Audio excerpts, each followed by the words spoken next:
Сәлеметсіздер ме балалар? Бүгін бізде 95-ші сабақтың тақырыбы ана тіліне тағзым деп аталады. Бүгінгі сабақта сендер негізгі ойды анықтайсың. Бірінші тапсырма: түсініп оқы, жаттап ал. Ана тіліне тағзым. Ана тілі біздің туған анамыз. Анамыздай сыйлап бағып қағамыз.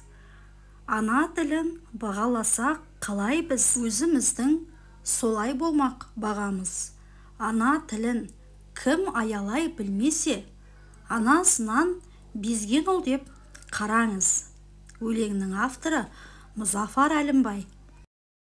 Келесі бізде екінші тапсырма: өлеңді тыңда. Сүйемін. Сүйемін туған тілді, анам тілін. Бесікте жатқанымда берген білім. Шыр етіп жерге түскен минутымнан, құлағыма сіңірген таныс үнім. Сол тілмен шешем мені әлдилеген, еркелеткен құлыным жаным деген. Сол тілменен бірінші білгізілген ана деген сүйгендік сөз һәмменен. Сол тілменен үйрендім нәрсияттарын. Сол тілмен дінді әдетті мен жаттадым. Ең бірінші сол тілмен сыртқа шықты сүйгенім, жек көргенім, ұнатқаным. Өлеңнің авторы Сұлтанмахмұт Торайғыров.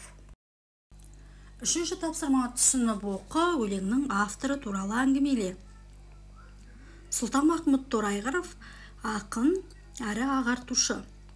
Сұлтанмахмұт Торайғыров 1893-1920 жылдар аралығында өмір сүрген. Ол солтүстік Қазақстан облысы Уәлиханов ауданында туған.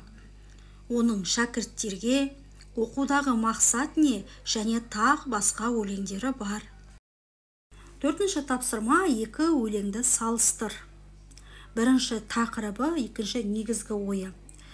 Екі өлеңнің тақырыбы да екі түрлі болғанымен, мағыналары ортақ. Яғни бірінші өлеңнің тақырыбы ана тіліне тағзым деп аталса, екінші өлеңнің тақырыбы сүйемін деп аталды.